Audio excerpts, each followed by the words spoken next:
Boa tarde, galera. Vamos lá, então. Vou falar sobre as Lightning Talks. Por que é importante as Lightning Talks? Não sei se vocês já viram, depois esses links vai estar no site. Aqui é o vídeo da primeira apresentação do Docker, de uma Lightning Talk num evento de Python em 2013. Então, a gente não sabe o que pode sair do futuro da computação nessas Lightning Talks que estão aqui. Então, sempre dei valor para esses Lightning Talks, porque eu acho que, se alguém assistiu esse vídeo, ele é fantástico. Assim, ele acaba os 5 minutos, a galera começa a bater palma de pé, assim, porque o cara mudou a história da computação naquele dia. Então, queria agradecer. Como é que a gente fez essa curadoria? Foi parte do time de curadoria que ajudou a selecionar as palestras para o evento principal e mais alguns palestrantes. A gente tem o Andréia, o Alex, o Matheus Mina, o Thiago Temporim. Então, a gente pegou os 17 submissões, fez uma curadoria, deu uma nota, fez uma média, e essas são as 4 pessoas que vão estar aqui no palco. Já vou chamar eles. Como é que funciona? Eu vou precisar muito da ajuda de vocês, tá? Vai funcionar da seguinte maneira. É um timer de 7 minutos, eles vão ver aqui. Quando acabar esses 7 minutos, vai tocar o despertador. Espera aí, eu botei 25 minutos, aí não adianta, né? Timer. Vou botar aqui, só para vocês verem como é que vai rolar. Caraca, eu estou apanhando pro timer, cara. Vai ganhar de quem, né? 2 segundos. Bom, na hora vai funcionar. Poxa, que não é feito em Go, né? Por isso. Bom, não está tocando aqui. Mas vai funcionar daqui a pouquinho. Vai tocar o despertador, aí vai cortar o microfone e vocês batem palma. Quando vocês baterem palma, quem está aqui na frente para de falar. Beleza? Tá? Até lá eu aprendo a usar o despertador, eu prometo. Beleza? Então vamos chamar aqui as 4 pessoas que foram aprovadas. O Arthur, pode vir, e vai falar sobre mentorias e projetos open source. Depois, o Leonardo vai falar sobre como eles sumarizando milhões de feedbacks com AI mais Golang. Depois, o Jorge Tavares vai falar sobre LangChain em JAI, assuntos da moda. Funciona. Funcionou. E aí, por último, o Felipe vai falar sobre Go mais HTMX. Beleza? Então, vamos começar aqui com a primeira do Arthur.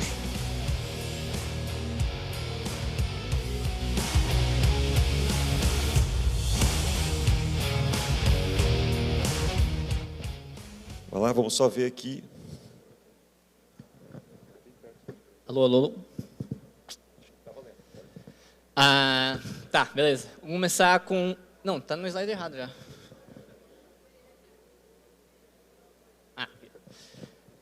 Tá, meu Lightning Talk é sobre mentorias em open source. Primeiro eu vou começar falando com quem sou eu. Eu sou Manezinho da Ilha, aqui de Floripa. Eu sou mantenedor de alguns projetos escritos em Go. Eu não sei se vocês conhecem. Levanta a mão aqui quem conhece Prometheus. É bastante gente, então.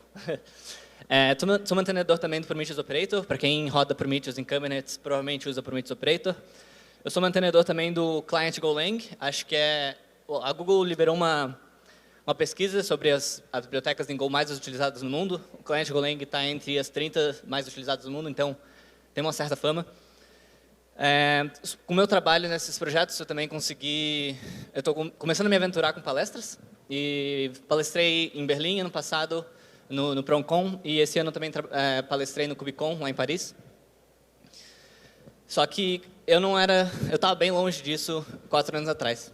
4 anos atrás, eu era um sysadmin, eu estava começando minha carreira na área de DevOps. Eu era power user de várias ferramentas open source, mas eu nunca cheguei a contribuir para nenhuma delas. Eu tinha pouquíssima experiência em desenvolvimento.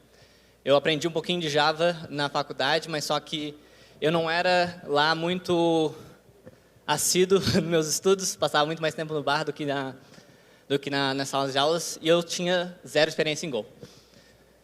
O que aconteceu nesse meio tempo? Mentorias. Participei de LFX Mentorship em 2020, eu recebi $3.000 para aprender a contribuir. Google Summer of Code em 2003, recebi também mais uma quantia para aprender a contribuir para projetos open source. Outreach eu não participei, mas vale a pena colocar aqui, porque ele tem um certo diferencial. Ele te paga $7.000 para aprender. E também tem um outro diferencial que ele é focado em qualquer perfil que não seja homens brancos cis. Em 2020, eu participei do projeto KubeVirt como aprendiz. O meu projeto era melhorar a observabilidade do KubeVirt. Era um projeto bem simples, mas eu não tinha basicamente nenhuma experiência, né? Então eu tive alguns desafios. Eu esperava que os meus desafios eram pouca experiência em Kubernetes, não ter nenhum aprendizado em Go, não saber nada de Go, né? E eu nunca tinha instrumentado uma aplicação com métricas. Mas depois de participar da mentoria, eu tive um baque. O meu desafio real era o meu soft skills. Eu não sabia como me comunicar direito, eu não sabia a diferença de comunicação síncrona e assíncrona. Não sabia como interagir em comunidades de open source, então eu não consegui completar esse projeto em 2020, mas aprendi muito mesmo sobre soft skills. Entre 2020 e 2022, eu trabalhei numa startup alemã, eu era SRE na Gitpod. O que eu aprendi de soft skills me ajudou muito para conseguir esse emprego e trabalhar bem, porque o time era realmente 100% remoto. Eu era responsável pelo stack de monitoramento.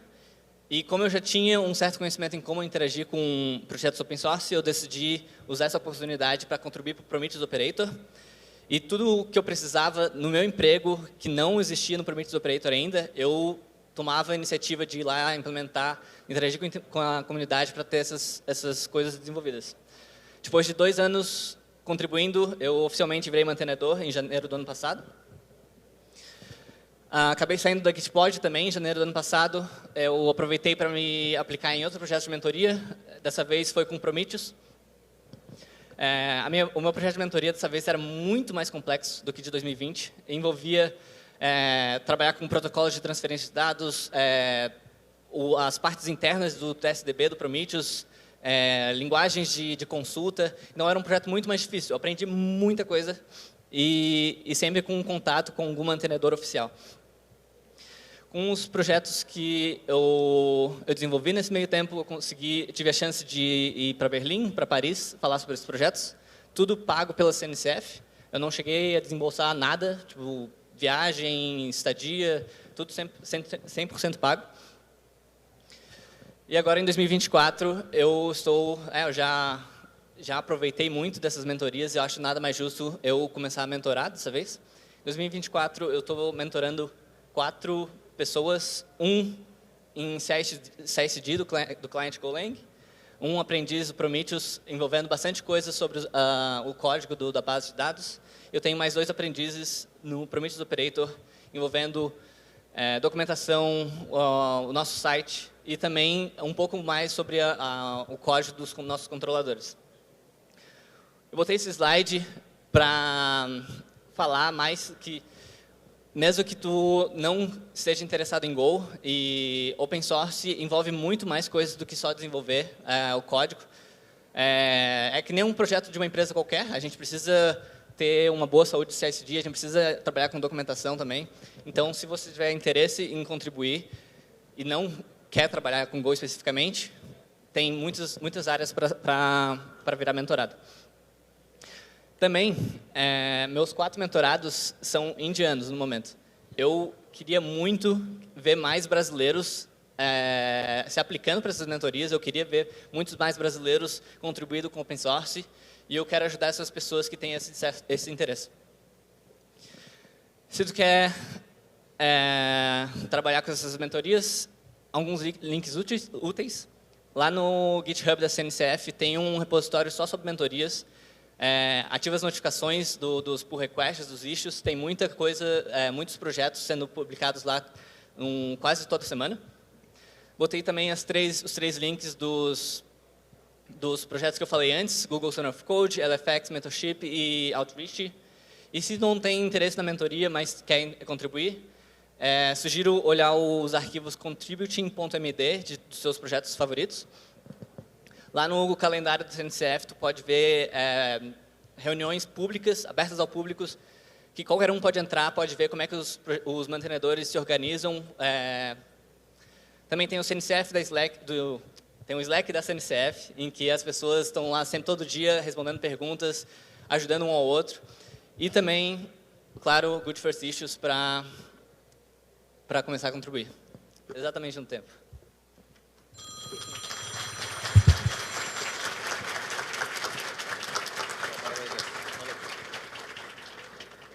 Valeu, cara.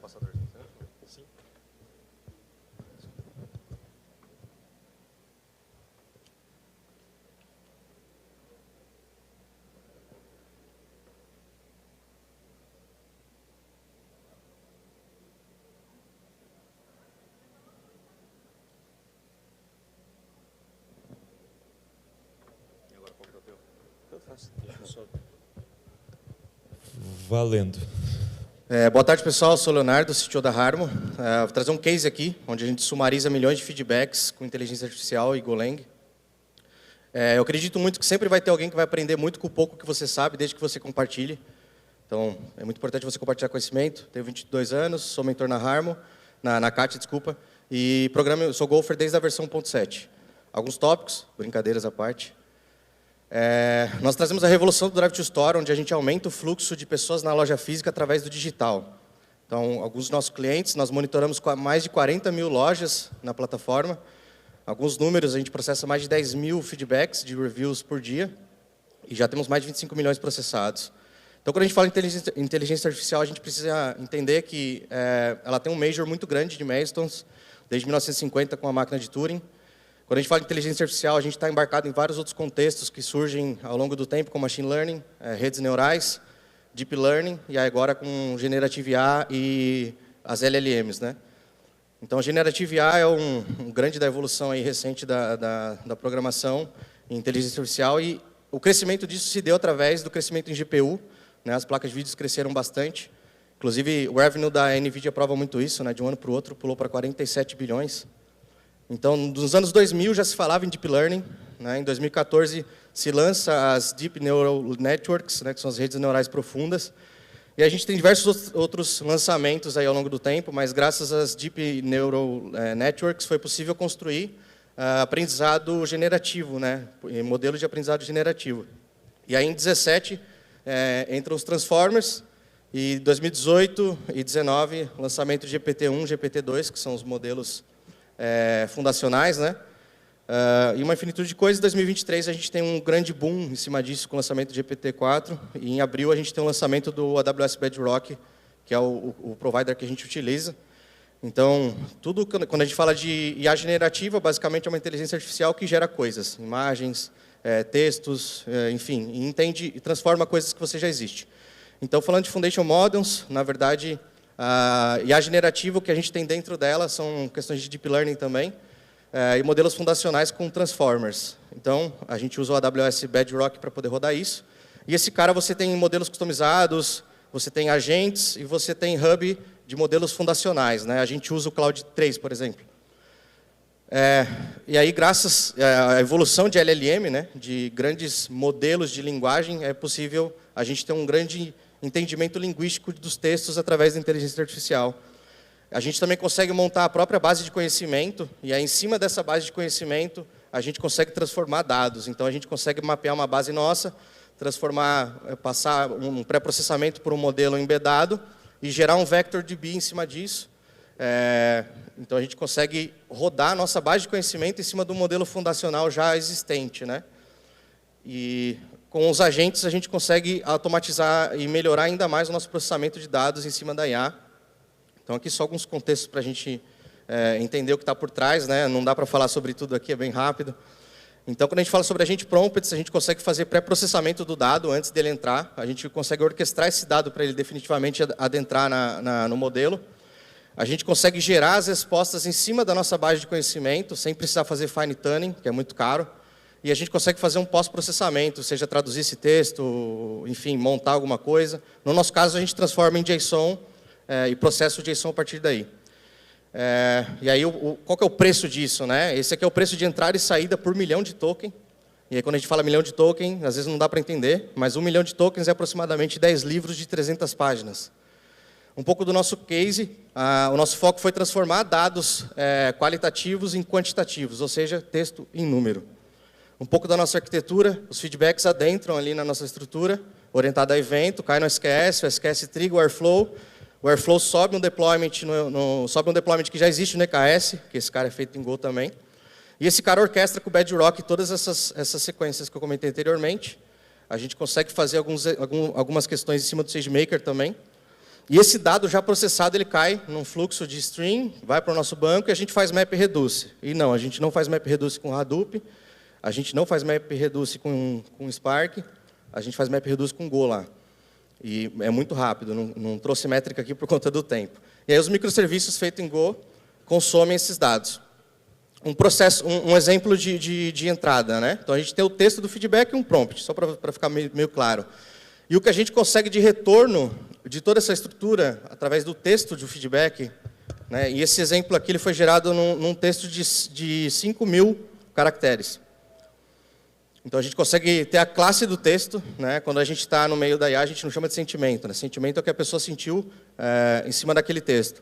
Então é a classe, né? É um texto de classe negativa, só tem um tipo de classe, de categoria, que é negativa, citando funcionário e subtags, né?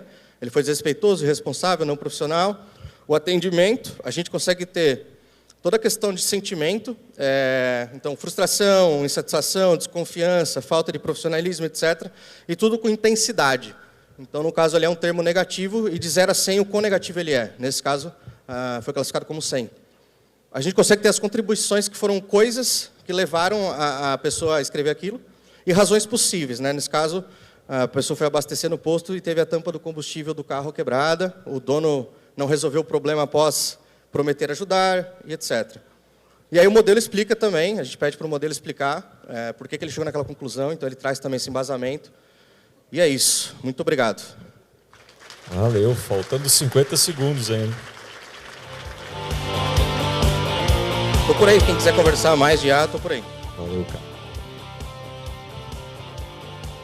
O futuro chegou, né, Mineto? Só um... Goiá. Marcela, você pode trazer o headset para eles, por favor? Claro, Não precisa? com certeza. Você consegue digitar? Não precisa, obrigado. Tá bom. Você quer que eu segure o microfone para ele? Posso segurar? Pode ser? Não precisa, porque eu só vou dar o Shift Enter no Python Notebook. Ah, tá muito preparado, né? Com esse sorriso simpático, entendeu?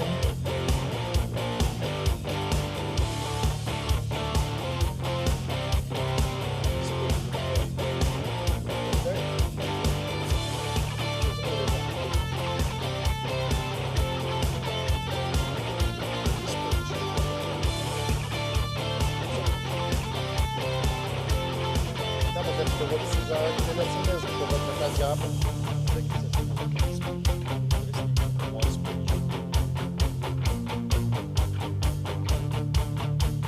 Tá mirror aqui.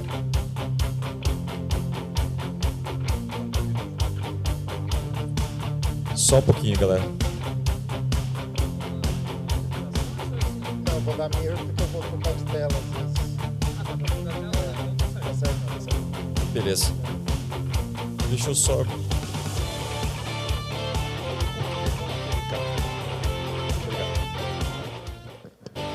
Beleza, então? Valendo. Deixa o cara... Pode dar o... Boa tarde, pessoal. Primeiro de tudo, parabéns à organização que não encheu a grade de palestras de AI. Aqui realmente teve conteúdo em Go, mas eu vou dar o desprazer de vocês de falar um pouquinho sobre AI. Nós vamos estar falando de LangChain e Generative AI. O que é LangChain? LangChain é um framework. Aqui eu vou estar usando o framework em Python de várias caixinhas que você pode plugar elas para gerar uma solução de inteligência artificial. Existe LangChain para Python, que eu vou estar usando, mas existe para Go, para Java, para JavaScript, e a gente vai estar fazendo essa brincadeira aqui. A gente vai ler um texto, pode ser um PDF ou um texto, a gente vai fatiar esse texto em vários pequenos pedaços, aí a gente vai converter esses vários pequenos pedaços num vetor semântico, que dá significado àquele texto, e a gente vai persistir num banco de dados. Uma atenção que a gente só precisa de GPU nesse processo de vetor semântico. E depois a gente vai persistir num banco de dados chamado Milvus, que é um banco de dados em Go, que ele é Kubernetes ready, ele trabalha com um cluster de vários deploys ao mesmo tempo. Então, é uma solução bem interessante para indexar esses vetores. Então, vamos começar a brincadeira aqui. Vou estar importando as bibliotecas do LangChain, e aí eu vou estar lendo aqui o livro do Harry Potter. Eu não me sinto culpado, porque eu já tenho o livro em casa, então não me considero um pirata. E aí eu vou fatiar esse texto do livro em vários pedacinhos, com overlap do texto anterior. E esse texto eu vou estar fazendo cada um desses blocos, transformando num vetor semântico que dá significado através de uma API aqui, chamada MPNet, que vai me gerar esses vetores. Estou aqui fazendo a indexação dentro do Milvus. Só para vocês terem ideia, o LangChain tem uma pequena lista aqui de vector databases possíveis. O scroll não acaba. Já fiz esse teste com o pgvector, com Elasticsearch, e hoje eu estou fazendo aqui com o Milvus, que é esse banco de dados em Go. Está quase terminando aqui. Vejamos, terminou. Vou fazer uma pequena consulta para mostrar como que essa informação está dentro do Milvus. Ele transforma isso num vetor, eu peguei aqui somente um pedaço e tem um texto associado nele. E aí, agora, o que a gente vai fazer? A gente vai pegar uma query do usuário, uma pergunta, a gente vai, de novo, entrar na GPU, transformar essa pergunta num vetor semântico, e aí, fora da GPU, a gente vai procurar nesse nosso banco de dados Milvus quais são os documentos que se aproximam semanticamente desse vetor, e aí ele vai me dar uma resposta de vários documentos, e aí eu vou voltar lá para a GPU e fazer LLM, vai lá e me faz uma resposta bonitinha disso aqui, e aí a gente apresenta para o usuário. Vamos ver alguns exemplos aqui. Qual que é o nickname lá que o Dumbledore e a McGonagall falam do Voldemort? Se você verificar aqui, as respostas, todas delas têm o você sabe quem. Aqui eu tenho a pergunta, qual o veículo que o Hagrid dirige? E essa aqui eu achei bem interessante aqui. Você vai ver aqui que ele fala em motocicleta aqui. Estou localizando aqui, mas se você verificar aqui, ele não tem nas respostas diretamente a palavra veículo, nem dirigir. Mas, mesmo assim, ele acha as respostas pertinentes dessa questão. E quantos presentes que o Dudley ganhou no aniversário? Se verificar aqui, ele tem aqui os 36 elementos presentes. E agora eu vou estar fazendo esse segundo processo de fazer essa query para dar a resposta bonitinha para o usuário. Né? E aí aqui eu vou instruir o LLM com um prompt customizado, dizendo, eu tenho essas respostas aqui para a pergunta, por favor, não viaje nessas respostas, só me responda claramente o que eu estou te perguntando, que é qual o veículo que o Hagrid dirige. Vamos executar essa célula, e aí está aqui fazendo essa resposta, e aqui nesse momento eu estou fazendo todo esse encadeamento do LLM, do retriever lá do Milvus, para essa resposta aqui. Aqui ele errou, mas eu tenho aqui meu backup aqui. Usando o pgvector aqui. Então, aqui era a resposta que eu queria apresentar para vocês. O Hagrid aqui dirige aqui uma motocicleta, aqui, tem um motorcycle escrito, e a resposta aqui não tem a questão de dirigir e veículo, né? E aqui vou fazer pergunta usando agora aqui o pgvector, né? Como as LLM às vezes viajam, ali eu realmente tive a situação que ele viajou. Então, aqui usando o pgvector aqui, ele conseguiu chegar na resposta de motorcycle aí. E era isso que eu tinha para apresentar. Muito obrigado aí, pessoal. Valeu, valeu. O pessoal não me dá a alegria de cortar eles, cara. Pô, o cara acaba antes. Valeu, cara. É que as minhas talks de 5 minutos. Boa. O próximo tem que dar uma enroladinha, né, Elton? Por favor. Não. Olha o cara negociando o tempo aqui. Posso comprar o tempo dele? Alô? Já sabemos que vai estourar, Elton.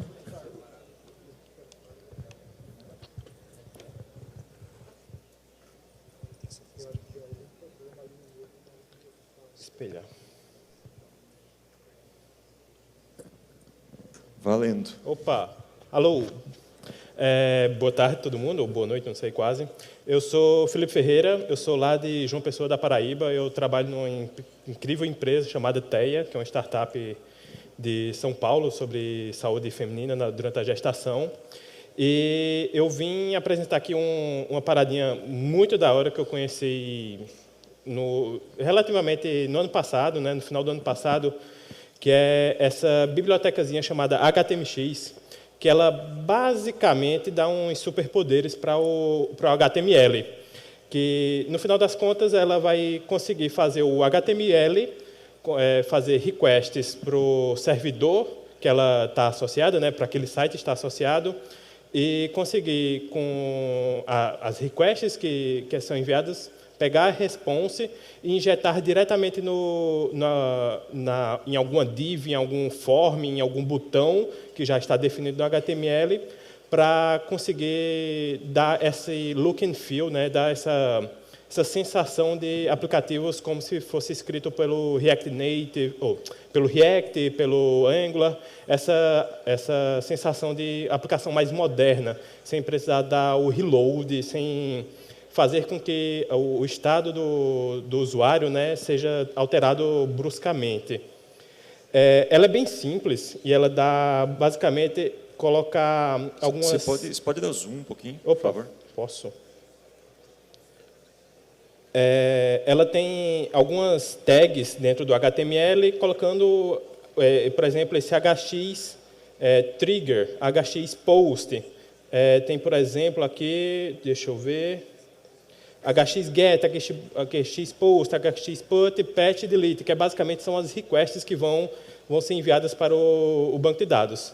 A instalação dela é bem simples, é só colocar, por exemplo, via CDN, ou você baixa esse HTMX mínimo.js, você coloca no script dele e está funcionando dentro do seu HTML.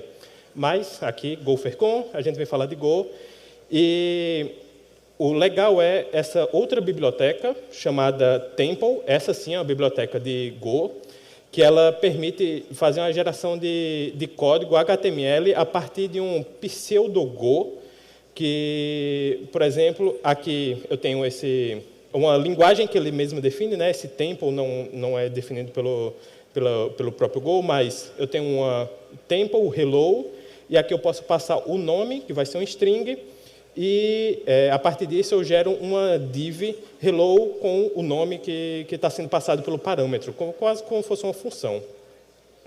E quando eu rodar esse código aqui, ele vai mostrar lá mesmo um HTML com tudo bem bonitinho. Ele é bem parecido com o templating já do Go, só que ele tem um pouquinho mais de type safety, porque é uma das grandes vantagens no Go, e até o templates /HTML não traz tanto segurança dos tipos. Só para mostrar rapidinho alguns códigos que eu já tenho nesse... Deixa eu ver, pronto. Aqui, por exemplo, eu tenho Dá um zoom de novo. Eu tenho um registro de usuário, que aqui eu faço um HX post para um register user. Eu uso uma extensão aqui para encodificar tudo como JSON, e esse body que eu estou dizendo aqui quando eu fizer essa requisição lá para o meu servidor, eu quero que você retorne tudo que você retornar de HTML. É importante lembrar que vai ser sempre HTML que vai ser trafegado nesse servidor. Você vai e coloca ele dentro do meu body. Por exemplo, aqui eu tenho essa parte de registro, né? Eu vou me registrar aqui, Felipe FBS, tanana. Data de nascimento vai ser ontem, eu sou cis hétero, e a senha é super segura, 1, 2, 3. Cadastrei, e você pode ver aqui que dá para ver bem a rede. Aqui está que ele foi feito um post, né, para register user, foi redirecionado, e aqui eu voltei para home, a partir do código lá. E se der para ver aqui, o que foi respondido foi o próprio HTML. Tem aqui um HTML gigantesco. esse HTML está sendo respondido aqui pelo eu tenho as rotas definidas aqui, né? Profile, logout, login e tudo mais. E meu handler vai sempre responder através do HTML, vai responder sempre HTML. Aqui, por exemplo, tem um redirect para eu ir do register para a barra home. Tem alguns erros aqui, isso aqui eu estou retornando status ok, mesmo quando tem erro, mas isso aqui é bagunça minha, faz 3 meses que eu não mexo nesse código, então... E eu queria terminar aqui mostrando o meu próprio portfólio. Não liguem para o design, porque eu sou péssimo designer, eu sou back-end, eu não sei fazer um CSS bonito, estou aprendendo ainda a usar o Tailwind, mas eu consegui fazer esse site que está registrado no Fly.io, inclusive procurem Fly.io, ótimo lugar para hospedar seus programas em Go, seus servers em Go. E ele traz vocês podem perceber, não tem não tem reload na página para eu trocar de abas, por exemplo, certo? É isso, está acabando o tempo, mas eu só queria mostrar mesmo o HTMX que ele dá esse poder para a gente do back-end. Agora todo mundo pode virar um full stack, mesmo pessoas como eu que têm um ranço gigantesco de React. E é isso. Obrigado. Show de bola. Consegui, no tempo. Queria trazer... Galera, sobe aí. Então, eu quero dar parabéns para essa galera que teve aqui a coragem de tirar uma palestra do nada e vir aqui enfrentar vocês. Quem não vem aqui em cima é bem assustador aqui em cima. É muita gente. Então, parabéns, galera. Parabéns para todo mundo que se submeteu. Foi muito difícil escolher, tinha muita palestra legal. Então, espero ver vocês que submeteram e vocês aqui também ano que vem aqui, tanto numa palestra full como uma Lightning. Obrigado, galera. Parabéns.